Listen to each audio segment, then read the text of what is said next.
when information replaces money, when influence becomes the product, when truth itself turns negotiable. There was a time when fraud needed deception, fake numbers, fake products, fake promises. But eventually, scammers learned something more powerful. You don't need to lie if you can decide what people see. You don't need to steal if you can steer.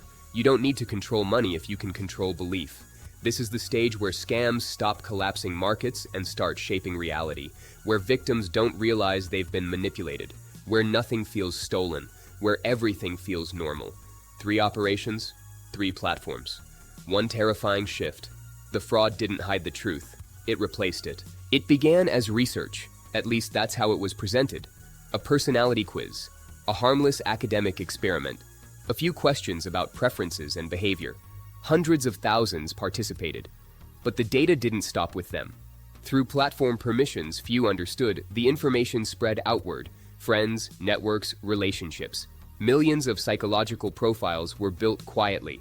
Not demographics, not age or income. Fear, anger, insecurity, impulse. The company behind it claimed it could predict behavior, not just what people liked, but how they could be persuaded. Messages were tailored to emotional weaknesses, not broadcast to the public, delivered privately, individually. 2 people could see entirely different realities and never know it. There were no fake ballots, no hacked voting machines, just influence injected invisibly. By the time journalists uncovered the operation, the effect had already passed through the system. The votes were cast, the damage was done, and the most disturbing part? It worked. The platform didn't invent manipulation, it optimized it. At scale. Billions of users shared their lives freely. Photos, opinions, moments they never told anyone else. The system watched everything. What stopped the scroll? What triggered emotion? What provoked outrage? And then it learned. Algorithms weren't designed to inform, they were designed to engage. Truth became secondary, emotion became currency. The more extreme the content, the better it performed. The angrier the user, the longer they stayed. Data wasn't stolen in the traditional sense. It was surrendered. Terms were accepted, permissions granted. What users didn't realize was how deeply they were being modeled, not just as customers, but as psychological assets. Warnings came from inside. Researchers flagged risks. Engineers raised concerns. But growth continued, because slowing down meant losing dominance. When scandals broke, apologies followed. Committees formed, policies updated. But the architecture remained, and the platform continued shaping what billions believed was real. If influence could be weaponized, greed could still be exploited. OneCoin promised a shortcut. Cryptocurrency without complexity. Profits without volatility. Community without transparency. There was no public blockchain, no independent verification, no real mining. Just presentations, events, lavish stages, and promises of financial freedom.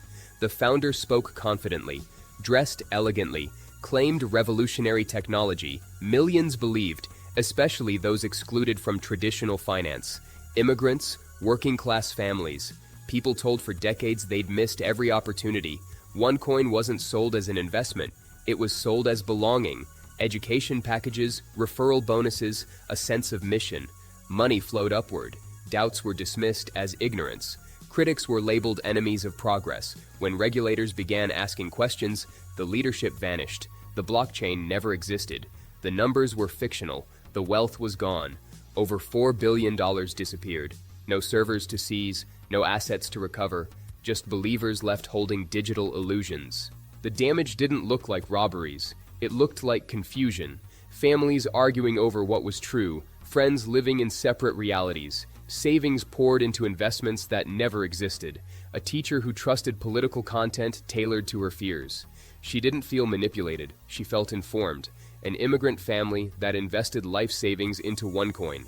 They weren't chasing greed, they were chasing dignity. A teenager who learned the world through algorithmic feeds, never realizing what was missing. No alarms went off, no single moment of collapse, just a slow erosion of trust in institutions, in media, in each other. 6 days, 18 scams. The evolution is complete. Day 1 stole money, Day 2 distorted markets, Day 3 sold fake products, Day 4 hacked belief, Day 5 rigged the system, Day 6 replaces reality. At this stage, fraud doesn't need secrecy, it needs scale. It doesn't need victims to lose money, it needs them to lose consensus. Because when people can't agree on what's real, nothing can be held accountable. Tomorrow is the final stage. The scam stops pretending to be separate from life. It becomes invisible, embedded, permanent. And by the time people ask who's responsible, there will be no one left to point at.